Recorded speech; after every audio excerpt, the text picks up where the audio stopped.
ಏನಾದರೂ ನ್ಯಾಯ ಸಿಗುತ್ತೆ ಅಷ್ಟು ಜಾಗ ಏನಾದ್ರು ಕೊಡ್ತಾರೆ ಅಂತ ಅಂದ್ಬಿಟ್ಟು ಸೊ ಈ ರಾತ್ರೋರಾತ್ರಿ ಈ ಥರ ಮಾಡೋದು ಖಂಡಿತವಾಗ್ಲೂ ತುಂಬಾ ನೋವಾಗುವಂಥ ವಿಷಯ ಇದು. ಇದು ಮೊದಲಿಂದ ಇದ್ರದ್ದೊಂದು ಏನಂತಾರೆ, ಈ ಒಂದು ಗಲಾಟೆ ನಡೀತಾ ಬಂದಿದೆ. ಇದಕ್ಕೆ ಯಾವಾಗಲಾದರೂ ಒಂದು ಪರಿಹಾರ ಸಿಗುತ್ತೆ ಅನ್ನೋ ಒಂದು ಹೋಪ್ಸ್ ಇತ್ತು. ಬಟ್ ಈ ಥರ ಆಗಿರೋದು ನಿಜವಾಗ್ಲೂ ತುಂಬ ಬೇಸರದ ಸಂಗತಿ. ಇದಕ್ಕೆ ಖಂಡಿತವಾಗ್ಲೂ ನ್ಯಾಯ ಸಿಗಲೇಬೇಕು. ಅಟ್ಲೀಸ್ಟ್ ಒಂದು ಡೀಸೆಂಟ್ ಕ್ಲೋಜರ್ ಸಿಗಬೇಕು. ಇಂಡಸ್ಟ್ರಿ ಉಳಿಸ್ಕೊಳಕ್ಕಾಗಲಿಲ್ವಾ ಅವನ ಜಾಗನ ಅಂತ? ಇದ್ರ ಬಗ್ಗೆ ಹೇಳೋದಕ್ಕೆ ಕಷ್ಟ, ಯಾಕೆಂದರೆ ಅದ್ರದ್ದು I think even court proceedings ನಡೀತಾ ಇದೆ. ಸೊ ಹಾಗಾಗಿ ಅದ್ರ ಬಗ್ಗೆ ಹೇಳೋಕ್ಕಲ್ಲ. ಬಟ್ ಮನಸ್ಸಿಗಂತೂ ತುಂಬ ನೋವಾಗಿದೆ. ಅವರು ನಮ್ಮ ಕನ್ನಡ ಇಂಡಸ್ಟ್ರಿಗೆ ಎಂಥ ದೊಡ್ಡ ಕೊಡುಗೆ ನೀಡಿದ್ದಾರೆ. ದೊಡ್ಡ ಕಲಾವಿದರು, ಒಳ್ಳೆ ವ್ಯಕ್ತಿ. ಈ ಥರ ಆಗಿದ್ದು ತುಂಬಾ ದೊಡ್ಡ ತಪ್ಪು. ಇದಕ್ಕೆ ಡೆಫಿನೆಟ್ಲಿ ಒಂದು ಸೊಲ್ಯೂಷನ್ ಇಸ್ ರಿಕ್ವೈರ್ಡ್. ಪ್ರಾಪರ್ಟೀಸ್ ಹೌದು ನಡೀತಾ ಇದೆ. ಇದು ಈ ಮಟ್ಟಕ್ಕೆ ಹೋಗುತ್ತೆ ಅಂತ ಎಕ್ಸ್ಪೆಕ್ಟ್ ಮಾಡಿರಲಿಲ್ಲ. Wish there was a decent closure to this. Thank you. ಉಳಿಸ್ಕೊಳಕ್ಕಾಗಲಿ ಒಂದು ವಿಶ್ವಾಸ ಸಂಗೀತ ರಾತ್ರೋರಾತ್ರಿ ಸಮಾಧಿಯಿಂದ ನೆಲಸಮ ಮಾಡಿ ಮೊದಲು ಈ ಪ್ರಕರಣ ಕೋರ್ಟ್ ಮೆಟ್ಲಿಗೆ ಹೋಯ್ತು ಅನ್ನೋದೇ ತುಂಬ ನಮಗೆ ಬೇಜಾರಿನ ಸಂಗತಿ. ಯಾಕಂದರೆ ವಿಷ್ಣು ಸರ್ ಎಂಥ ದೊಡ್ಡ ಲೆಜೆಂಡ್ರಿ ಅಂದರೆ, ನಾವು ಮಣ್ಣಾಗಿ ಹೋದ್ರೂ ಅವ್ರ ನೆನಪು ಮಣ್ಣಾಗಲ್ಲ.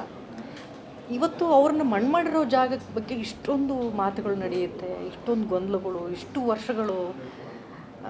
ಇದು ನಿಜಕ್ಕೂ ಅವರ ಅಭಿಮಾನಿಗಳಾಗಿ ಅಥವಾ ಕನ್ನಡದ ಒಬ್ಬ ಮೇರು ಕಲಾವಿದನಿಗೆ ಉಳಿಸ್ಕೊಳ್ಳೋ ಒಂದು ವಿಚಾರದಲ್ಲಿ ಇಷ್ಟೊಂದು ಗೊಂದಲ ಅವಶ್ಯಕತೆ ಇರಲಿಲ್ಲ ಅಂತ ನನಗನ್ಸುತ್ತೆ. Vishnu sir doesn't deserve this. ಅವ್ರನ್ನ ತುಂಬ ಪ್ರೀತಿಯಿಂದ ನಾವು ನೆನೆಸ್ಕೊಳ್ಬೇಕಾಗಿತ್ತು. ಪ್ರತಿ ವರ್ಷ ಆ ಜಾಗಕ್ಕೆ ನಾವು ಹೋಗಬೇಕು. It's an emotional bonding. ಅದು ಒಂದು ಜಾಗ ಅನ್ನೋದು ಹಾಗೆ ಅಲ್ವಾ. ನಾವು ದೊಡ್ಡ ದೊಡ್ಡ ಕಲಾವಿದರ ಜಾಗಕ್ಕೆ ಹೋಗ್ತೀವಿ, ಆ ದಿನ ಅವ್ರಿಗೆ ನಮ್ಮ ನಮನಗಳನ್ನ ತಿಳಿಸ್ತೀವಿ. ಆ ಥರದ್ದೊಂದು ಜಾಗನೇ ಬೇಕು ಅಂತ ಏನಿಲ್ಲ. ನಮ್ಮ ಹೃದಯದಲ್ಲಿ ತುಂಬ ದೊಡ್ಡ ಜಾಗ ಕೊಟ್ಟಿದ್ದೀವಿ ವಿಷ್ಣು ಸರ್ಗೆ. ಅದು ಯಾರೂ ಕಿತ್ಕೊಳ್ಳೋಕೆ ಸಾಧ್ಯ ಇಲ್ಲ, ಅದು ಯಾರೂ ಮಣ್ಣು ಮಾಡೋಕ್ಕೆ ಸಾಧ್ಯ ಇಲ್ಲ, ಅದು ಯಾರೂ ನೆಲಸಮ ಮಾಡೋಕ್ಕೆ ಸಾಧ್ಯ ಇಲ್ಲ. ಪ್ರತಿಯೊಬ್ಬ ಕನ್ನಡಿಗರ ಹೃದಯದಲ್ಲಿ ವಿಷ್ಣು ಸರ್ ಇದ್ದಾರೆ. ಆದರೆ ಈ ಥರ ವಿಚಾರ ನಿಜಕ್ಕೂ ಒಂಥರ ಆಗಬಾರ್ದಾಗಿತ್ತು ಅನ್ನೋ ನೋವು, ದುಃಖ ನಮ್ಮೆಲ್ಲರಿಗೂ ಇದೆ. ಸಾಕಷ್ಟು ವರ್ಷದಿಂದ ಈ ಥರ ಗೊಂದಲ ನಡೀತಾ ಇದ್ದಾರೆ. ಅದೇ ಈ ವಿಚಾರ ಯಾಕೆತ್ತಲ್ಲ ನಾವೇನು ಮಾಡೋಕ್ಕಾಗತ್ತೆ. ಕೋರ್ಟಲ್ಲಿ ಹೋಗಿರೋದ್ರಿಂದ ವಿಷ್ಣು ಸರ್ ಅವರ ಕಾಲವಾದ ದಿನವೇ ಈ ಥರದ್ದೊಂದು ಪ್ರಶ್ನೆ ಉದ್ಭವ ಆಗುತ್ತೆ ಅನ್ನಂಗಿದ್ರೆ, ನಮ್ಮ ಹೃದಯದಲ್ಲಿ ಜಾಗ ಕೊಟ್ಟಿರೋ ಒಬ್ಬ ಕಲಾವಿದನಿಗೆ ನಮ್ಮ ಮನೇಲಿ ಒಂದು ಜಾಗ ಕೊಡಲ್ವಾ, ನಮ್ಮ ಜಮೀನಲ್ಲಿ ಜಾಗ ಕೊಡಲ್ವಾ, ನಮ್ಮ ಜಾಗದಲ್ಲಿ ಜಾಗ ಕೊಡಲ್ವಾ? ಖಂಡಿತ ಕೊಡ್ತಿದ್ವಿ. ಆದರೆ ಇಷ್ಟು ಗೊಂದಲ ಆಗುತ್ತೆ ಅಂತ ಯಾರಿಗೆ ಗೊತ್ತಿತ್ತು? ಆ ಜಾಗದಲ್ಲಿ ಗೊಂದಲ ಇದೆ ಅಂತಲೇ ಗೊತ್ತಿರಲಿಲ್ವಲ್ಲ. ಈ ಗೊಂದಲಗಳಿದ್ದಿದ್ರೆ ನಾವು ಅಭಿಮಾನಿಗಳು ನಾವು ಯಾವತ್ತೂ ರೆಡಿ ಇದ್ದೀವಿ ರೀ. ನನಗೂ ಒಂದು ಜಮೀನಿದೆ, ಒಂದು ಪುಟ್ಟ ಜಾಗ ಇದೆ. ಖಂಡಿತವಾಗ್ಲೂ ನಾನು ಅವ್ರನ್ನ ನನ್ನ ದೇವ್ರ ಮನೇಲಿ ಹೆಂಗೆ ಜಾಗ ಕೊಡ್ತೀವೋ ವಿಷ್ಣು ಸರ್ಗೂ ಒಂದು ಜಾಗ ಕೊಡ್ತೀವಿ ಒಂದು ಫೋಟೋದಲ್ಲಿ. ಅಂಥದ್ದಲ್ಲಿ ನಮ್ಮ ಜಮೀನಲ್ಲಿ ಅವ್ರಿಗೆ ಜಾಗ ಕೊಡ್ತಾ ಇರಲಿಲ್ವ? ಖಂಡಿತ ಕೊಡ್ತಿದ್ವಿ. ದುರ್ವಿಧಿ ಇದು ಗೊತ್ತಿರಲಿಲ್ಲ ನಮಗಷ್ಟೇ. ಆ ಜಾಗ ಒಂದು ಈ ಥರದ್ದೊಂದು ಕಥೆ ಆಗುತ್ತೆ, ಈ ಥರದ್ದೊಂದು ಲಿಟಿಗೇಷನ್ ಆಗುತ್ತೆ ಅನ್ನೋದು ಯಾರಿಗೂ ಗೊತ್ತಿರಲಿಲ್ವಲ್ಲ. ಪ್ರತಿಯೊಬ್ಬ ಅಭಿಮಾನಿಯ ಎಲ್ಲ ಆಶಾ ಇದನ್ನೇ ಹೀಗೆ ಇರೋದು. ಬಟ್ ಜೊತೆಗೆ ಏನಂದರೆ ಧೀಮಂತ ನಾಯಕನಿಗೆ ಈ ಥರ ಒಂದು ದುರಂತ ಅಂತ ಏನು ಖಂಡಿತವಾಗ್ಲೂ ಹೌದು. ನಾನೇ ಹೇಳ್ತೀನಲ್ಲ, ಕಲಾವಿದರು ಮಾತ್ರ ಅಲ್ಲ, ನೀವೆಲ್ಲರೂ ವಿಷ್ಣು ಸರ್ ಅಭಿಮಾನಿಗಳು ಅಲ್ವೇನೋ, ಮಾಧ್ಯಮದವರು ಅಲ್ವಾ? ಏನು ಮಾಡೋಕ್ಕಾಯ್ತು? ಗೊಂದಲನ ಹೇಗೆ ಬಗೆಹರಿಸೋಕ್ಕಾಯ್ತು? ನಿಮಗಾದರೂ ಕೇಳ್ತಿದ್ದೀನಿ ನಾನು. ಆಗಲ್ಲಲ್ವಾ? ಕೋರ್ಟಲ್ಲಿ ಕೇಸ್ ಇರೋದ್ರಿಂದ ನಾವು ಯಾರೂ ಏನೂ ಮಾಡೋಕ್ಕಾಗದಿರೋ ಪರಿಸ್ಥಿತಿಲಿ ಇದ್ದೀವಿ. ಅವತ್ತೇ ಕೇಳಿದ್ದಿದ್ರೆ ಖಂಡಿತವಾಗ್ಲೂ ನಮ್ಮೆಲ್ರಿಗೂ ಜಾಗ ಐತೆ ರೀ. ಮೇಡಮ್, ಈ ಅಭಿಮಾನಿಗಳಿಗೆ ಮತ್ತು ಫ್ಯಾಮಿಲಿಯವ್ರಿಗೆ ಎಷ್ಟು ಸಲ ಫ್ಯಾಮಿಲಿಯವರು ತಿಕ್ಕಾಟದಿಂದ ಇದೆಲ್ಲ ಆಗ್ತಾ ಇದೆ ಅಂತ ಅದು ನನಗೆ ಗೊತ್ತಿಲ್ಲ. ಲೈಕ್ ನಾನೊಬ್ಬ ಅಭಿಮಾನಿಯಾಗಿ ಮಾತ್ರ ಮಾತಾಡಬಲ್ಲೆ. ಮೊದಲೇ ಗೊತ್ತಿದ್ದರೆ ಇದಕ್ಕೊಂದು ತಾರ್ಕಿಕ ಅಂತ್ಯ ಸಿಕ್ತಿತ್ತೋ ಏನೋ. ಮೊದಲಿಂದನೇ ಇದು ಆ ಜಾಗದಲ್ಲಿ ಇಷ್ಟೊಂದು ಗೊಂದಲ ಇದ್ದಿದ್ದರೆ ಅವ್ರ ಕುಟುಂಬದವರು ಒಪ್ಕೊತಾ ಇರಲಿಲ್ಲ. ಯಾರಿಗೆ ಗೊತ್ತಿತ್ತು ಅನಿಸುತ್ತೆ. ಗೊತ್ತಿದ್ದು ಮಾಡಿರೋದು ಅಂತ ನನಗೇನು ಅನ್ನಿಸ್ತಾ ಇಲ್ಲ. ಅದು I don't know.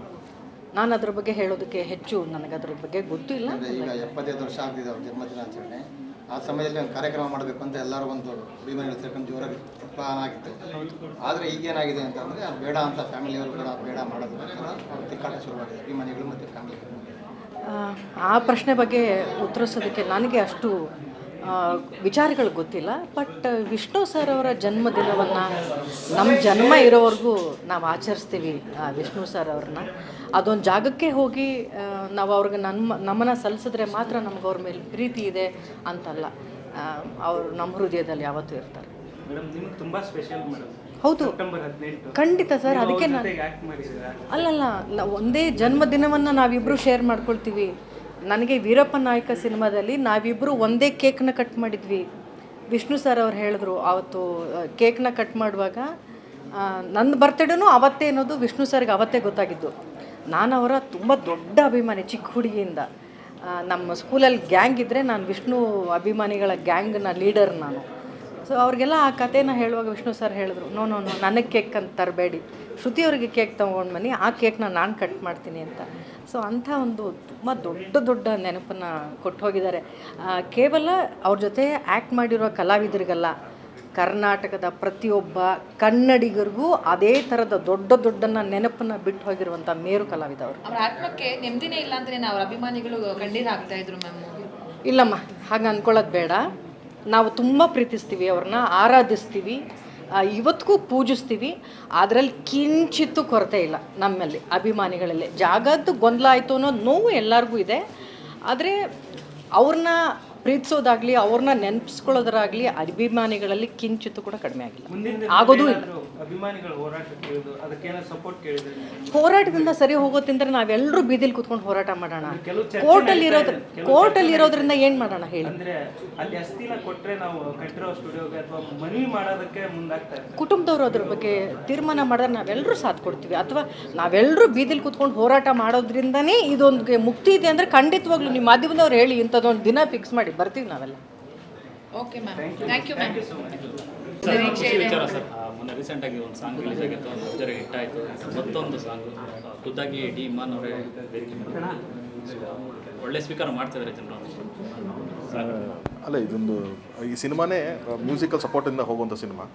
So Imman sir ಒಂದು ಅದ್ಭುತವಾದ ಮ್ಯೂಸಿಕ್ ಮಾಡಿಕೊಡ್ತಾರೆ. ಸಾಂಗ್ಸ್ ಅವ್ರು ಹೇಳ್ದಂಗೆ ಇದೊಂದು ಔಟ್ ಆಫ್ ಸುಮ್ಮನೆ ಕಾಂಟೆಕ್ಸ್ಟಿಗೆ ಸಾಂಗ್ಸ್ ಬರುತ್ತೆ ಅನ್ನೋ ಥರದಿಲ್ಲ, ನರೇಟ್ ಮಾಡುತ್ತೆ, ಕಥೆನೇ ನರೇಟ್ ಮಾಡ್ತಾ ಹೋಗುತ್ತೆ. ಆ್ಯಂಡ್ ಇವತ್ತು ನಾವೇನು ಕಾಪಾಡೋದು ಯಾವ ಸಾಂಗ್ ರಿಲೀಸ್ ಮಾಡಿದ್ದೀವಿ, ಇದು ಒಂದು ವೆರಿ ಇಂಪಾರ್ಟೆಂಟ್ ಪ್ಲೇಸಲ್ಲಿ ಬರುತ್ತೆ. ಆ್ಯಂಡ್ ಜೊತೆಗೆ ಕತೆ ಟ್ರಾವೆಲ್ ಮಾಡುತ್ತೆ. ಸೊ ಹಾಗಾಗಿ ತುಂಬ ಇಂಟೆನ್ಸ್ ಒಂದು ಸಾಂಗ್ ಬೇಕಿತ್ತು. ಬಟ್ ಈ ಸಾಂಗಿಗೆ ನಾವು ಫಸ್ಟು ಲಿರಿಕ್ಸ್ ಬರೆಸಿ ಟ್ಯೂನ್ ಮಾಡಿದಂಥ ಸಾಂಗ್ ಇದು. ಸೊ ಕ್ರೆಡಿಟ್ ನಾಗಾರ್ಜುನ ಶರ್ಮಾ ಕೊಡ್ತೀನಿ. ಯಾಕಂತಂದರೆ ಅವರೊಂದು ಕಾನ್ಸೆಪ್ಟ್ ಮಾಡ್ಕೊಂಬಂದು, ಸರ್ ಈ ಥರ ಒಂದು ಪ್ರೇಮಿಗಳು ಯೂಶಲ್ಲಾಗಿ ಯಾರೂ ಸಪೋರ್ಟಿಂಗ್ ನಿಂತ್ಕೊಳ್ಳಲ್ಲ ಸರ್, ಫ್ಯಾಮಿಲಿನ ದೂರ ಮಾಡಿರ್ತಾರೆ, ಸಮಾಜ ದೂರ ಮಾಡ್ತಾ ಇರುತ್ತೆ. ಸೊ ಯಾರು ಸರ್ ಅವ್ರು ದೇವರೇ ನಿಂತ್ಕೋಬೇಕೇನೋ. ಸೊ ಒಂದು ಭಕ್ತ ಒಂದು ಪ್ರೇಮಿ ಎರಡೂ ಒಂದೇ ಆಗುತ್ತೆ ಸರ್. ಇಬ್ಬರದು ಪ್ಯೂರಿಟಿ, ಅವನಿಗೆ ಪ್ರೀತಿ ಅನ್ನೋದು ಅದು ಪ್ಯೂರ್ ಆಗಿರುತ್ತೆ, ಇಲ್ಲಿ ಭಕ್ತಿ ಅನ್ನೋದು ಪ್ಯೂರ್ ಆಗಿರುತ್ತೆ. ಸೊ ಹಾಗೆ ಕ್ಯಾರಿ ಮಾಡ್ಕೊಂಡು ಹೋಗೋಣ ಅಂತ ಅವ್ರು ಬರ್ಕೊಂಬಂದಂಥ ಲೈನ್ಸು. ದೇವರಿಗೆ ಭಕ್ತ ಇಡುವಂಥ ಹೂವು, ಒಬ್ಬ ಪ್ರೇಮಿ ಕೊಡುವಂಥ ಹೂವು ಎರಡೂ ಒಂದೇ ಅಲ್ವಾ, ನೀನು ಹೆಂಗೆ ಭಕ್ತರನ್ನ ಕಾಪಾಡ್ತೀಯೋ ಒಬ್ಬ ಪ್ರೇಮಿನೂ ಹಾಗೆ ಕಾಪಾಡು ಅನ್ನೋದೇ ಸಾಂಗ್ ಕಾನ್ಸೆಪ್ಟ್ ಥರ ಮಾಡೋದು. ಸೊ ನನಗದು ತುಂಬ ಕತೆಗೆ ಆ್ಯಂಡ್ ಓವರಾಲ್ ಐಡಿಯಾನೇ ಇಷ್ಟ ಆಗಿ ದೆನ್ ಕಂಪೋಸ್ ಆದಂಥ ಒಂದು ಸಾಂಗ್ ಅದು. ಇಮಾನ್ ಸರ್ ಹೇಳ್ತಿರಂತೆ ಅವ್ರು ಎಷ್ಟು ಕಾಡಿದೆ ಸಿನಿಮಾದ ಕತೆ ಅಂತ. ಆ್ಯಸ್ ಅ ಮ್ಯೂಸಿಕ್ ಡೈರೆಕ್ಟರ್ಗೆ ಇಡೀ ಸಿನಿಮಾನ ಅಷ್ಟೊಂದು ಡೀಟೇಲಿಂಗ್ ಆಗಿ ಅಬ್ಸರ್ವ್ ಮಾಡಿದ್ರು ಸಿನಿಮಾ ಬಗ್ಗೆ. ಅಂದರೆ ಯೂಶಲಿ ಮ್ಯೂಸಿಕ್ ಡೈರೆಕ್ಟರ್ಸೇ ಫಸ್ಟ್ ಆಡಿಯನ್ಸ್ ಆಗ್ತಾರೆ ನಮಗೆ. ನಾವೇನೇ ಎಡಿಟ್ ಮಾಡಿದ್ರು ಅವರೇ ಫಸ್ಟ್ ಆಡಿಯನ್ಸ್ ಆಗ್ತಾರೆ, ಅವರೇ ಮ್ಯೂಸಿಕಲ್ಲಿ ಸಿನಿಮಾನ ನೋಡ್ತಿರ್ತಾರಲ್ಲ. ಹಾಗಾಗಿ ಇಮಾನ್ ಸರ್ಗೆ ಆ್ಯಂಡ್ ಅವರು ಕೂಡ ಇದನ್ನು ನಮ್ಮ 3 ಲ್ಯಾಂಗ್ವೇಜ್ ಇದ್ರೂ ಅವ್ರು ಹೇಳಿದ ನನಗೆ ನಾನು ಕನ್ನಡದಲ್ಲಿ ನೋಡ್ತೀನಿ ಫಸ್ಟ್. ಇದನ್ನು ಕನ್ನಡದಲ್ಲೇ ನಾನು ಈ ಫಿಲಮ್ನ ನೋಡ್ತೀನಿ, ಯಾಕಂದರೆ ಆ ರಿಯಲ್ ಎಮೋಷನ್ಸ್ ನನಗೆ ಅಲ್ಲಿ ಗೊತ್ತಾಗುತ್ತೆ ಅಂತ ಅಂದ್ಬಿಟ್ಟು. ಹಾಗಾಗಿ ಅವ್ರು ಫಸ್ಟ್ ಎಡಿಟ್ನ ಅವ್ರು ಕನ್ನಡದಲ್ಲೇ ನೋಡೋದು. ಅಂದರೂ ಅವ್ರ ಎಮೋಷನ್ಸು, ಆ ಡೈಲಾಗ್ಸ್ ಎಲ್ಲ ಕನೆಕ್ಟಾಗಿ ಅವ್ರು ತುಂಬ ಎಮೋಷ್ನಲ್ ಆಗಿರುತ್ತೆ. ತುಂಬ ಚೆನ್ನಾಗಿ ಆಗ್ತಿದೆ ಪಿಕ್ಚರ್ ಇದು. ಸೊ ನಾನೆಲ್ಲ ನಿಮ್ಮ ಬ್ಯಾಕ್ಗ್ರೌಂಡ್ ಸ್ಕೋರ್ ಅದ್ಭುತವಾಗಿ ಮಾಡ್ಕೊಡ್ತೀನಿ ಅಂತ ಹೇಳಿ ಅವರು ಅಷ್ಟು ಪರ್ಸ್ನಲಾಗಿ ತೊಗೊಂಡು ಈ ಸಿನಿಮಾ ಮಾಡ್ಕೊಡ್ತಾರೆ. ಸರ್, ನಾಯಕ ನಾಯಕಿ ಇಬ್ಬರು ಹೊಸಬ್ರೆ ಆದ್ರೂ ಒಂದು ಸಾಂಗ್ಸ್ ಎಲ್ಲ ನೋಡಿದಾಗ ಒಂದು ಪ್ರಾಮಿಸಿಂಗ್ ಅಂತ ಅನಿಸುತ್ತೆ, ಫ್ರೆಶ್ ಫೀಲ್ ಆಗುತ್ತೆ. ತುಂಬ ಚೆನ್ನಾಗಿದೆಯಲ್ಲಪ್ಪ ಸಾಂಗ್ಸು, ಮತ್ತು ಆ ಸಾಂಗ್ಸು ಮತ್ತು ಎಲ್ಲ ನೋಡಿದಾಗಲೇ ಅನ್ನಿಸ್ಬಿಡುತ್ತೆ, ದೃಶ್ಯಗಳಾಗಿರ್ಬೋದು ಎಲ್ಲ ನೋಡಿದಾಗಲೇ ಇದೊಂದು ಒಳ್ಳೆ ಲವ್ ಸ್ಟೋರಿ ಸಿನಿಮಾ ಆಗುತ್ತೆ ಅಂತ ಹೇಳ್ಬಿಟ್ಟು. ಸೊ ಅದ್ರ ಬಗ್ಗೆ ಹೇಳೋದಾದ್ರೆ, ಅಂದರೆ ಹೊಸಬ್ರಾದ್ರೂ ತುಂಬ ಕ್ಯಾಚಿ ಆಗಿದೆ ಎಲ್ಲವೂ. ಅಂದರೆ ಕೆಲವೊಂದು ಸಿನಿಮಾಗೆ ಏನಾಗುತ್ತೆ, ಜನಕ್ಕೆ ಕೆಲವು ಆ್ಯಕ್ಟರ್ಗಳು ಹಾಕೊಂಡಾಗ ಎಕ್ಸ್ಪೆಕ್ಟೇಷನ್ ಗೊತ್ತಾಗ್ಬಿಡುತ್ತೆ, ಓ ಈ ಕ್ಯಾರೆಕ್ಟರ್ ಹಿಂಗೆ ಮಾಡ್ತಾರೆ, ಇವರೇನೋ ಹಿಂಗೆ ಆಗುತ್ತೆ ಅಂತ ಗೊತ್ತಾಗ್ಬಿಡುತ್ತೆ. ಸೊ ಹೊಸ ನ್ಯೂ ಫೇಸಸ್ ಬಂದಾಗ ಏನು ಎಕ್ಸ್ಪೆಕ್ಟ್ ಮಾಡೋಕ್ಕಾಗಲ್ಲ, ಏನಾಗ್ಬೋದು ಮುಂದೆ ಅನ್ನೋದು. ಸೊ ಎಸ್ಪೆಷಲಿ ಲವ್ ಅಂತ ಬಂದಾಗ ಫ್ರೆಶ್ ಫೇಸಸ್ಗಳ ಜೊತೆಗೆ ತುಂಬ ಇಲ್ಲಿವರೆಗೂ ಚೆನ್ನಾಗಿ ಹಾಕ್ಕೊಂಡು ಬಂದಿದೆ. ಸೊ ಈ ಕತೆ ಕೂಡ 2 ಹೊಸ ಮುಖಗಳನ್ನ ಅಥವಾ ಏನು ಎಕ್ಸ್ಪೆಕ್ಟೇಷನ್ ಇಲ್ಲದೇ ಇರೋವಂಥ 2 ಮುಖಗಳನ್ನ ಕೇಳ್ತಾ ಇತ್ತು. ಸೊ ಆ್ಯಂಡ್ ತುಂಬ ಪರ್ಫಾರ್ಮ್ ಮಾಡೋವಂಥವ್ರು ಬೇಕಿತ್ತು. ಹಾಗಾಗಿನೇ ಪ್ರಿಯಾಂಕಾ ನಾನು ನೋಡಿದ್ದೆ ಮಹಾನಟಿನಲ್ಲಿ ಇಷ್ಟವರು ಅದ್ಭುತವಾದ ಪರ್ಫಾರ್ಮರ್ ಅಂತ ಅಂದ್ಬಿಟ್ಟು ಅಲ್ಲಿ ಒಂದು 18-20 ವಾರಗಳು ಒಂದು ಗ್ರೂಮಿಂಗ್ ಸೆಷನ್ನೇ ಆಗೋಗಿದ್ದೆ ಅಂದಾಗ ಸೊ ಅವರೇ ಬೆಸ್ಟ್ ಆಗ್ತಾರೆ ಇದಕ್ಕಿಂತ ಅನಿಸ್ತು. ಆ್ಯಂಡ್ ರಾಣಾ ಅವ್ರದ್ದು ನಾನು ಏಕಲವ್ಯ ನೋಡಿದ್ದೆ, ಅಲ್ಲಿ 3 ಶೇಡಲ್ಲಿ ಕ್ಯಾರೆಕ್ಟರ್ ಮಾಡಿ ಅಷ್ಟು ಅದ್ಭುತವಾದ ಪರ್ಫಾರ್ಮೆನ್ಸ್ ಮಾಡಿದರು. ಸೊ ಅವರಿಬ್ಬರನ್ನ ಕ್ಯಾಸ್ಟ್ ಮಾಡಿದ್ದು ಐ ಥಿಂಕ್ ಇವತ್ತು I am very proud that they both of this film. ಯಾವ ಕಾಲಘಟ್ಟಕ್ಕೆ ಕರ್ಕೊಂಡು ಹೋಗ್ತಾ ಇದ್ದೀರಾ ಸರ್? ಇದು ಅರ್ಲಿ 2000s ನಡೆಯುವಂಥ ಕತೆ ಇದು. ಅಲ್ಲಿ ಆದಂಥ ಒಂದು ವೆರಿ ರಿಯಲ್ ಇನ್ಸಿಡೆಂಟ್ ಅದು. ನೀವು ಸಿನಿಮಾ ಕೂತ್ಕೊಂಡ ತಕ್ಷಣ ಗೊತ್ತಾಗುತ್ತೆ, ಓಹೋ ಇದು ನಮ್ಗೆ ಗೊತ್ತಿತ್ತಲ್ವಾ, ಇದನ್ನು ನಾವು ಪೇಪರ್ನಲ್ಲೋ ಟಿ ವಿನಲ್ಲೋ ನೋಡಿದ್ವಲ್ಲ, ಇದ್ರ ಹಿಂದೆ ಈ ಥರದ್ದು ಒಂದು ಕಥೆಯನ್ನು, ಈ ಥರ ಹಿಂದೆ ಒಂದು ಲವ್ ಸ್ಟೋರಿ ಆಗಿದೆಯಾ ಏನು ಅನ್ನೋದೇ ಒಂದು ತುಂಬ ಇಂಟ್ರೆಸ್ಟಿಂಗ್ ಅಂತ ಅನ್ನಿಸ್ತಾ ಹೋಗುತ್ತೆ ನಮಗೆ. ಸರ್ ರಾಬರ್ಟಿಗೆ ಮಂಗಳೇನ ಕರ್ಕೊಂಡು ಬಂದಿದ್ರಿ, ಮತ್ತೆ ಇವಾಗ ಇದಕ್ಕೆ ರಾಬರ್ಟು ಹಾಡಿದ್ರು, ಅವ್ರ ಕಣ್ಣೆ ಅದರಿಂದ ತೆಲುಗು ವರ್ಷನ್ ಹಾಡಿದರು, ಕಾಟೇರದಲ್ಲಿ ಪಸಂದಾಗವನ್ನೇ ಹಾಡಿದರು.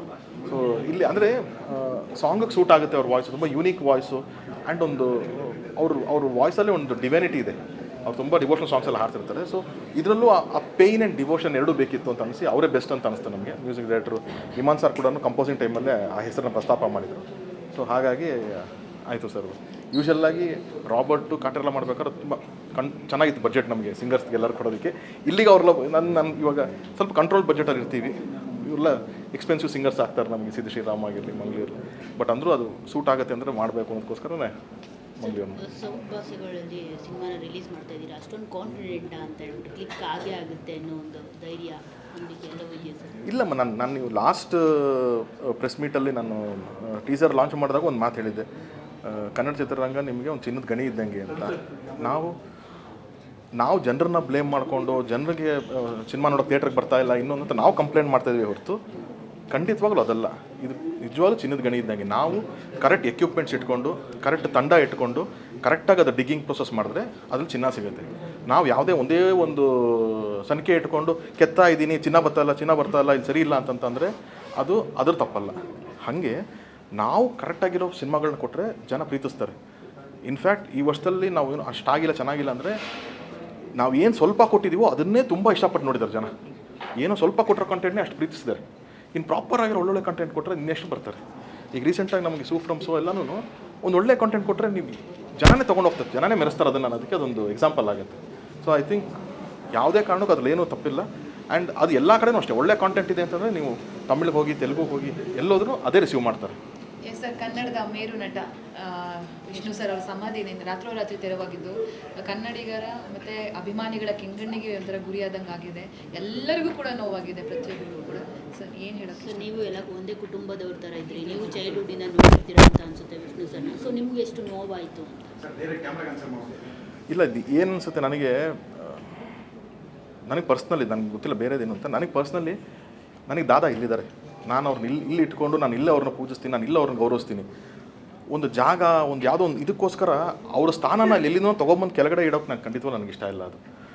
ಹಾಗಾಗಿ ಅದೊಂದು ಕೋರ್ಟ್ ಆರ್ಡರ್ ಅಂತಂದರೆ ನಾವೆಲ್ಲ ರೆಸ್ಪೆಕ್ಟ್ ಮಾಡಲೇಬೇಕು. ನಾನು ಅದ್ರ ಬಗ್ಗೆ ಕಮೆಂಟು ಮಾಡೋಕ್ಕಾಗಲ್ಲ, ಅದ್ರ ಬಗ್ಗೆ ಮಾತಾಡೋಕ್ಕಾಗಲ್ಲ. ಬಟ್ ನಾನು ಎಲ್ಲಿದ್ದೀನೋ ಅಲ್ಲಿಂದ ನಾನು ದಾದನ ಪ್ರೀತಿಸ್ತೀನಿ, ನಾನು ಎಲ್ಲಿದ್ದೀನೋ ಅಲ್ಲಿಂದ ಅವ್ರ ಮೇಲೆ ಭಕ್ತಿ ತೋರಿಸ್ತೀನಿ. ಈಗ ಅದು ಮೈಸೂರಿನಲ್ಲಿದೆಯಾ, ಅಲ್ಲಿ ಅದನ್ನೇ ದಿ ಬೆಸ್ಟ್ ಮಾಡ್ತೀವಿ, ಅದನ್ನೇ ಚೆನ್ನಾಗಿ ವೈಭವೀಕರಣ ಮಾಡಿ ಅದೇ ದಿ ಬೆಸ್ಟ್ ಪ್ಲೇಸ್ ಅನ್ನೋ ಥರನೂ ಫೀಲ್ ಮಾಡ್ಬೋದು. ನನಗೆ ಯಾಕೋ ಪ್ರತಿ ಸತಿನೂ ಈ ಥರದ್ದು ಏನೋ ಒಂದು ವಿಷಯ ಮಾಡಿ ನಾವು ದಾದನಿಗೇ ಅವಮಾನ ಮಾಡ್ತಿದ್ದೀವ, ಅವ್ರನ್ನೇ ತೊಗೊಂಬಂದು ಇಲ್ಲಿ ಇಳಿಸ್ತಾ ಇದ್ದೀವ ಅಂತ ನನಗೆ ಆ ನೋವು ಜಾಸ್ತಿ ಇದೆ ಹೊರತು ಇವ್ರು ಯಾವುದೋ ಕೋರ್ಟ್ ಆರ್ಡ್ರನ್ನ ಫಾಲೋ ಮಾಡಿಲ್ವ ಅದೆಲ್ಲ ನನಗೆ ಗೊತ್ತಿಲ್ಲ. ಎಲ್ಲೋ ಅವ್ರಿಗೆ ನಾವು ಸೆಲೆಬ್ರೇಟ್ ಮಾಡಬೇಕು, ಅವ್ರನ್ನ ಇನ್ನೂ ಮೆರೆಸಬೇಕು ಅಂತ ಅಭಿಮಾನಿಗಳಾಗಿ ನಾವು ಯೋಚನೆ ಮಾಡೋದು ಬಿಟ್ಟು ಬರೀ ಈ ಥರದ್ರಲ್ಲೇ ಅವ್ರ ಹೆಸರುಗಳನ್ನ ತೊಗೊಂಡ್ಬರ್ತಾ ಇದ್ದೀವಲ್ಲ ಅನ್ನೋದು ಒಂದು ನೋವು ನನಗಿದೆ. ಸರ್, ಈಗ ಅಭಿಮಾನಿಗಳು ಹೇಳ್ತಾ ಇರೋದು ಕನ್ನಡ ಚಿತ್ರರಂಗ ಒಂದಾಗ್ತಾ ಇದ್ರೆ ಇವತ್ತು ಸಮಾಧಿಗೆ ಈ ಥರ ಪರಿಸ್ಥಿತಿ ಬರ್ತಾ ಇರಲಿಲ್ಲ, ಒಗ್ಗಟ್ಟಿಲ್ಲ. ಇಲ್ಲ, ಏನು ಗೊತ್ತಾ, ಏನೇನು ನಡೆದಿದೆ ಅಂತ ಅನ್ನೋದು ಇದು ಹಲವಾರು ವರ್ಷಗಳಿಂದ ಹಾಕ್ಕೊಂಡ್ಬಂದಿರೋದು. ಎಲ್ಲರೂ ಶ್ರಮ ಪಟ್ಟಿದ್ದಾರಮ್ಮ, ಯಾರು ಒಬ್ಬರು ಇದು ಮಾಡಿಲ್ಲ ಇವ್ರು ಮಾಡಿಲ್ಲ ಅಂತ ಯಾರ ಮೇಲೂ ಬೆಟ್ ಮಾಡಿ ತೋರ್ಸೋಕ್ಕಾಗಲ್ಲ. ಚಿತ್ರರಂಗ ಬಿಡಿಮ್ಮ, ಲಕ್ಷಾಂತರ ಜನ ಅಭಿಮಾನಿಗಳೇ ನಾವೇ ಇದ್ದೀವಿ, ನಾವೇ ನಿಂತ್ಕೊಂಡಿಲ್ವ ಇದಕ್ಕೆ? ಅದಕ್ಕಿಂತ ಒಂದು ಪವರ್ ಬೇಕಾ? ಅಭಿಮಾನಿಗಳಿಗಿಂತ ಒಂದು ಪವರ್ ಬೇಕಾ? ಚಿತ್ರರಂಗ ಇರುತ್ತೆ ಅಭಿಮಾನಿಗಳ ಮೇಲೆ, ಇನ್ನೇನು ಚಿತ್ರರಂಗ ಮಾಡುತ್ತೆ? ಅಭಿಮಾನಿಗಳಿಗಿಂತ ಏನು ಪವರ್ ಇದೆ ನಮಗೆ? ಬಟ್ ಆದರೂ ಕೂಡ ಅವ್ರ ಮನೆಯವರಾಗಿರ್ಬೋದು, ಚಿತ್ರರಂಗ ಆಗಿರ್ಬೋದು, ಯಾವಾಗ ಇದಕ್ಕೆ ಏನೇನು ಎಫರ್ಟ್ ಹಾಕ್ಬೇಕು ಎಲ್ಲನೂ ಹಾಕೊಂಡ್ಬಂದಿದ್ದಾರೆ. ಬಟ್ ಅದು ಎಲ್ಲಿ ಮಿಸ್ಟೇಕ್ ಆಗಿದೆಯೋ ಏನೋ, ಕೋರ್ಟಿಂದ ಆರ್ಡರ್ ಬಂದಿದೆ, ಹೈಕೋರ್ಟಿಂದನೇ ಆರ್ಡರ್ ಅಂತ ಹೇಳ್ತಿದ್ದಾರೆ ಇವತ್ತು.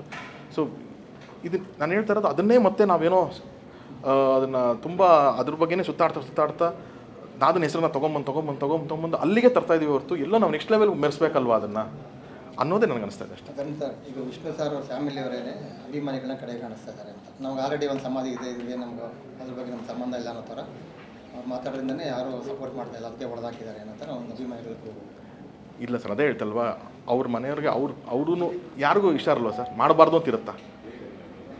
ಇವಾಗ ಭಾರತೀಯ ಅಮ್ಮ ಆಗಿರಲಿ, ಅನಿರುದ್ಧ ಅವರಾಗಿರಲಿ, ಅವ್ರಿಗೆ ಬೇಡ ಇದು ನಮಗೇನಿದು ಅಂತ ಅನ್ಸಿರುತ್ತಾ? ಎಲ್ಲ ಎಫರ್ಟ್ ಹಾಕಿರ್ತಾರೆ, ಅವರು ಏನೇನು ಮಾಡ್ಬೇಕು ಎಲ್ಲನೂ ಮಾಡಿರುತ್ತೆ. ಅದೇ ಹೇಳ್ತಿಲ್ವಾ, ಇದರಲ್ಲಿ ಏನೇನು ಟೆಕ್ನಿಕಾಲಿಟೀಸ್ ಇರುತ್ತೋ ನಮ್ಮನ್ನೆಲ್ಲ ಮೀರಿದ ಏನೋ ಒಳಗಡೆ ಇರುತ್ತೆ, ನಾವು ಹೊರಗಡೆನ ನೋಡ್ತಾ ಇರ್ತೀವಿ ಅಷ್ಟೇ. ಅವ್ರು ಪ್ರತಿದಿನ ಅದ್ರ ಬಗ್ಗೆ ನೋಡ್ತಿರ್ತಾರೆ, ಪ್ರತಿದಿನ ಅದ್ರ ಬಗ್ಗೆ ಯೋಚನೆ ಮಾಡಿರ್ತಾರೆ. ಸೊ ಎಲ್ಲ ಎಫರ್ಟ್ಸ್ ಹಾಕಿದ್ದಾರೆ ಸರ್. ಇವತ್ತು ನಾನು ಹೇಳ್ತಾ ಇರೋದು ಏನಿದೆ ಅದನ್ನು ಏನು ಬೆಸ್ಟ್ ಮಾಡೋಣ, ಅದನ್ನು ಹೆಂಗೆ ನಾವು ಚೆನ್ನಾಗಿ ನೋಡ್ಕೊಂಡು ಅನ್ನೋದ್ರ ಮೇಲೆ ನಾವು ಇರಬೇಕೇ ಹೊರತು ಬೇರೆ ಯಾವುದನ್ನು ಅದನ್ನು ಕಾಂಪ್ಲಿಕೇಟ್ ಮಾಡ್ತಾ ಅಥವಾ ಅದನ್ನು ನನಗೆ ಅದೇ ಬೇಜಾರು ಹೊಂದಿರೋದು ಅಷ್ಟೇ. Thank you. ಏನೋ ಉಳಿಸ್ಕೊಳಕ್ಕಾಗಲ್ಲ ಆಗ್ತಿರೋ ನೋವು ಬೇಸರ, ಸೊ ಈ ವಿಚಾರ ನಿನ್ನೆ ನಾವು ಮಾಧ್ಯಮದ ನೋಡಿದಾಗ ಭಾಳ ಅಂದ್ರೆ ಭಾಳ ಬೇಜಾರಾಯಿತು. ಒಂಚೂರು ಜ್ವರ ಯಾಕಂದರೆ ನಿನ್ನೆ ವರಲಕ್ಷ್ಮಿ ಹಬ್ಬ ಇತ್ತು. ಅಂಥ ಸಂದರ್ಭದಲ್ಲಿ ಅಂಥ ಘಟನೆ ಆಗಬಾರ್ದಾಗಿತ್ತು. ಏನೋ ಈಗ ಒಂದು ಹೇಳಿ ಪಾರಾಗಕ್ಕೆ ನಾವು ಏನೋ ಹೇಳ್ತೀವಿ, ಆ ಕೋರ್ಟ್ ಆದೇಶ ಆಗಿದೆ, ಅದಾಗಿದೆ, ಇದಾಗಿದೆ ಅಂತೇಳಿ. ಕೋರ್ಟಿಗೆ ಹೋಗಿ ಬಿಟ್ಟದ್ದೇ ನಾವು ಫಸ್ಟ್ ತಪ್ಪು. ಯಾಕಂದರೆ ನಾವು ಅದ್ರ ಬಗ್ಗೆ ಮೊದಲೇ ಈ ಥರ ಘಟನೆ ಆಗ್ತಂತ ಯಾರೂ ಯೋಚನೆ ಮಾಡಿದ್ದಿಲ್ಲ. ನಿಜಕ್ಕೂ ಭಾಳ ಇದು ದುಃಖದ ಸಂಗತಿ. ಯಾಕಂದರೆ ವಿಷ್ಣುವರ್ಧನ್ ಸರ್ ಅಂದರೆ ಕರ್ನಾಟಕದ ಒಂದು ಕಣ್ಣಿದ್ದಂಗೆ. ಅಷ್ಟೊಂದು ಅದ್ಭುತವಾಗಿ ನಟನೆ ಮಾಡಿ ನಮ್ಮೆಲ್ಲರಿಗೂ ಮನೋರಂಜಿಸಿ ಒಳ್ಳೆ ಮೆಸೇಜ್ ಕೊಟ್ಟು ಭಾಳ ಅದ್ಭುತವಾದಂಥ ಅವ್ರ ಅಭಿಮಾನಿ ಬಳಗನೂ ಇದೆ. ಅಂಥ ಸಂದರ್ಭದಲ್ಲಿ ನಿನ್ನೆ ಘಟನೆ ನೋಡಿ ನಿಜಕ್ಕೂ ನಾವೆಲ್ಲರೂ ತಲೆ ತೆಗ್ಸಂಥ ಅವ್ರ ಅಭಿಮಾನಿಗಳು ಎಲ್ಲರೂ ತಲೆ ತೆಗ್ಸಂಥ ಒಂದು ಸಂಗತಿ ಆಗಿದೆ. ಇರಲಿ, ಏನೋ ಒಂದು ಆಗ್ತಿರ್ತಾವೆ, ಇಲ್ಲ ಅಂತಲ್ಲ, ಬಟ್ಟು ಆ ಜಾಗದವರು ಸ್ವಲ್ಪ ದೊಡ್ಡ ಮನಸ್ಸು ಮಾಡಬೇಕಾಗಿತ್ತು ಅಂತ ನಮ್ಮ ಆಸೆ. ಯಾಕಂದರೆ ಮುಂಚೆನೇ ಈ ಥರ ಆಗಿತ್ತ ಯಾರಿಗಾರು ಗೊತ್ತಿದ್ರೆ ಸಾಕಷ್ಟು ಜಾಗಗಳಿದ್ವು. ಆದರೂ ಆಯಿತು, ನಾವು ಸರ್ಕಾರದವರು ಎಲ್ಲಿಯೋ ಹಿಡಿಯುತ್ತೇವೆ. ಈಗ ಹಲವಾರು ಸಂದರ್ಭದಲ್ಲಿ ಇದ್ರ ಬಗ್ಗೆ ಬಂದಾಗ ಸರ್ಕಾರವನ್ನು, ನಾನು ಹೇಳ್ತಿರೋ ಕಾಂಗ್ರೆಸ್ ಸರ್ಕಾರ ಅಂತ ಅಷ್ಟೇ ಅಲ್ಲ, ನಮ್ಮ BJP ಸರ್ಕಾರ ಆದಿಯಾಗಿಯೂ ಎಲ್ಲನೂ ಹೇಳ್ತೇವೆ, ನಾವು ಇದರಲ್ಲಿ ಹಿಡಿಯುತ್ತೇವೆ. ನಾವು ಮುಂದೆ ಬಂದು ಇದರಲ್ಲಿ ಯಾರಾದರೂ ಒಂದು ಲೀಡರ್ಶಿಪ್ ತೊಗೊಂಡು ಈ ಸಮಸ್ಯೆನ ಬಗೆಹರಿಸಿದ್ರಂತಂದರೆ ಅಭಿಮಾನಿಗಳಿಗೆ ಇಷ್ಟು ನೋವು ಆಗ್ತಿದ್ದಿಲ್ಲ. ನಿಜಕ್ಕೂ ಭಾಳ ನೋವಿನ ಸಂಗತಿ.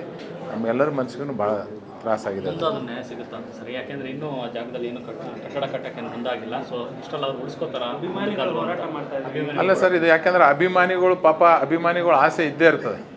ಇದು ಅಭಿಮಾನಿಗಳಿಗೆ ಎಲ್ಲ ಮೀರೋಗಿದೆ. ಯಾರಾದರೂ ಒಬ್ಬ ಜನಪ್ರತಿನಿಧಿಗಳು, ಸರ್ಕಾರದವರು ಮಧ್ಯವಸ್ಥಿಕೆ ವಹಿಸಿ, ಫಿಲಿಂ ಚೇಂಬರ್ರವರು ಮಧ್ಯವಸ್ಥಿಕೆ ವಹಿಸಿ ಇದ್ರ ಸಮಸ್ಯೆಯನ್ನು ಬಗೆಹರಿಸೋಂಥ ಕೆಲಸ. ಯಾಕಂದರೆ ಕೋರ್ಟ್ನಲ್ಲಿದೆ, ಕೋರ್ಟಲ್ಲಿದ್ದ ಕೋರ್ಟ್ ಆದೇಶ ನಾವೆಲ್ಲರೂ ತಲೆ ಬಾಗಿಸ್ಬೇಕಾಗ್ತದೆ. ಆದರೆ ಕೋರ್ಟಿಗೆ ಹೋಗೋದನ್ನ ಬಿಟ್ಟಿದ್ದೇ ನಾವು ತಪ್ಪು. ಆ ಜಾಗದವರು ಮಲ್ಲೇಶ್ವರ ಅವರೆಲ್ಲರ ಜೊತೆಗೆ ಮಾತಾಡಿ ಈ ಸಮಸ್ಯೆನ ಒಂದು ಹಂತಕ್ಕೆ ತಂದಿದ್ರೆ ಭಾಳ ಒಳ್ಳೆಯದಾಗ್ತಿತ್ತು. ಈಗ ಭಾಳ ಮುಂದೋಗಿದೆ. ಆದ್ರೂ ಮಧ್ಯಸ್ಥಿಕೆ ವಹಿಸಿ ಅದೇ ಜಾಗದಲ್ಲಿ ಪುನಃ ನಿರ್ಮಾಣ ಮಾಡೋಕ್ಕೆ ಜಾಗದ ಓನರಿಗೂ ಎಲ್ಲರಿಗೂ ಮನವೊಲಿಸೋಂಥ ಕೆಲಸ ಸರ್ಕಾರದವರು ಮತ್ತು ಫಿಲಿಂ ಚೇಂಬರ್ವರು, ಇಂಡಸ್ಟ್ರಿಯಲ್ ದೊಡ್ಡವರು ಸೇರಿ ಮಾಡಿದಾಗ ಮಾತ್ರ ಇದಕ್ಕೊಂದು ಅಂತ್ಯ ಸಿಗ್ತಾ. ಇಲ್ಲಾಂದರೆ ಪಾಪ ಅಭಿಮಾನಿಗಳಿಗೆ ನೋವು ಆಗೇ ಆಗ್ತದೆ. ಅಭಿಮಾನಿಗಳು ನಾವು ಬೇಕಾದರೆ ದುಡ್ಡನ್ನ ಎಲ್ಲನೂ ಕಲೆಕ್ಟ್ ಮಾಡಿಬಿಟ್ಟು ಅದಕ್ಕೆ ಎಷ್ಟಾಗುತ್ತೆ ಅಷ್ಟು ಕೊಡೋಕೆ ರೆಡಿ ಇದ್ದೀವಿ, ಮಾಲೀಕರು ಜಾಗ ಕೊಡ್ತಾ ಇಲ್ಲ ಅನ್ನೋ ಒಂದು ಆರೋಪ ಮಾಡಿ. ಅದಕ್ಕೆ ಹೇಳ್ತೀನಲ್ಲ, ಈಗ ನಾವು ಅದಕ್ಕೆ ಅಭಿಮಾನಿ, ನಾವು ಒಬ್ಬ ಅಭಿಮಾನಿಯಾಗಿ ನಮ್ಮ ಕೈಲಿ ಎಷ್ಟಾಗ್ತದೆ ಅಷ್ಟು ಕೊಡೋಕ್ಕೆ ನಾವು ರೆಡಿ ಇದ್ದೇವೆ. ಆದರೆ ಸರ್ಕಾರದವರು ಯಾರಾದರೂ ಬಂದು ಅವ್ರ ಮಾಲೀಕರಿಗೆ ಮನವೊಲಿಸಿ ಇಂಥ ಇದನ್ನು ಮಾಡಬೇಡ್ರಿ ಅಂತ ಮನವೊಲಿಸಿದ್ರೆ ಅಂದರೆ ಮಾಲೀಕರು ಅವ್ರಿಗೆ ಮಾತಾಡೋಂಥವ್ರು ಯಾರೋ ಒಬ್ಬ ದೊಡ್ಡ ವ್ಯಕ್ತಿಗಳು ಹೋದ್ರೆ ಮಾತ್ರ ಸಾಧ್ಯ ಆಗ್ತದೆ. ಇಲ್ಲಾಂದ್ರೆ ಯಾರು ಅಭಿಮಾನಿಗಳು ಇನ್ನಿತರು ಮಾತಾಡಿದ್ರೆ ಅದು ಸಮಸ್ಯೆ ಬಗೆಹರಂಗಿಲ್ಲ. ಮುಂದಿನ ದಿನದಲ್ಲಿ ಅಭಿಮಾನಿಗಳ ಕರೆ ಕೊಟ್ಟಂಥ ಸಂದರ್ಭದಲ್ಲಿ ನೀವು ಯಾವ ನಾವು ಅವರೊಬ್ಬ ಅಭಿಮಾನಿಯಾಗಿ ಅವ್ರ ಜೊತೆಗೆ ನಿಂದ್ರಂಥ ಕೆಲಸ, ನಾವು ಅಷ್ಟೇ ಅಲ್ಲ, ಸುದೀಪ್ ಅಣ್ಣನೂ ಅವರ ಅಭಿಮಾನಿ ಮೊದಲಿಂದ ಇದ್ದಾನೆ. ನಾವೆಲ್ಲರೂ ಅವ್ರ ಜೊತೆ ನಿಂದ್ರಂಥ ಕೆಲಸ ನಾವು ಮಾಡ್ತೇವೆ.